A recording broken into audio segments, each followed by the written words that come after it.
sur la place du village, il y avait un arbre comme ça. Bon, c'était pas un frêne, hein, c'était...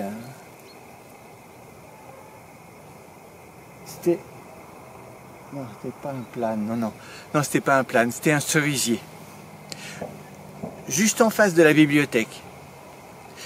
Et dans le cerisier, il y avait un cheval. Un cheval tout au sommet du cerisier. Chaque fois que le bibliothécaire passait, il parlait au cheval et il lui disait de redescendre, mais le cheval, soit il n'écoutait pas, soit il n'entendait pas, soit il ne voulait pas. Mais il était toujours dans le cerisier. Et chaque fois que le bibliothécaire arrivait, la petite Léna, celle qui parle jamais, elle était là, elle regardait, elle écoutait, elle disait rien. Le cheval, il est resté là dans l'arbre. L'été a passé, il était toujours là. Puis l'automne est arrivé, et le cheval était toujours là. Quand les feuilles sont tombées, le cheval, il n'est pas tombé, lui. Le cheval, il est resté. La petite Léna, chaque fois qu'elle passait, là, avec le bibliothécaire qui disait au cheval de rentrer, de descendre, de venir, quoi. Elle écoutait, elle disait rien, la petite Léna, celle qui parle jamais. Et puis l'hiver a été là.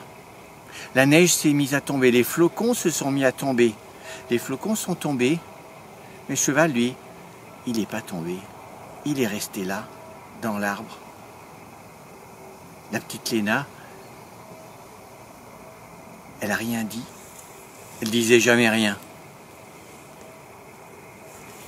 Et puis, le printemps est arrivé, avec les feuilles vertes. Le cheval était toujours là. Et puis, il y a eu les fleurs. Non, d'abord les fleurs. Et puis les feuilles. Et puis les cerises ont rougi. Et puis Ricardo, un des amis du bibliothécaire, a dit « Mais quand même, on ne peut pas laisser ce cheval-là. Et si je venais avec mon taureau, il est costaud mon taureau, et il pourrait secouer l'arbre et faire tomber le cheval. » Il faut essayer. La petite Léna, elle était là. Elle n'a rien dit. Quand le taureau a secoué l'arbre, les cerises sont tombées. Le cheval, il n'est pas tombé. Il est resté là. Et la petite Léna, elle n'a rien dit. Elle est juste rentrée dans la bibliothèque pour lire des livres. Et puis après, le bibliothécaire a eu l'idée d'appeler Lucie, une de ses amies qui parle à l'oreille des chevaux. Alors Lucie, elle est venue, mais elle n'a pas osé grimper dans l'arbre parce qu'elle a le vertige. Alors elle a parlé au cheval depuis en bas. Est-ce que le cheval n'a pas écouté? Est-ce que le cheval n'a pas entendu? Ou est-ce qu'il n'a pas voulu, mais il n'est pas descendu? Et la petite Léna, qui était là, elle n'a rien dit. Elle a juste pris un livre dans la bibliothèque.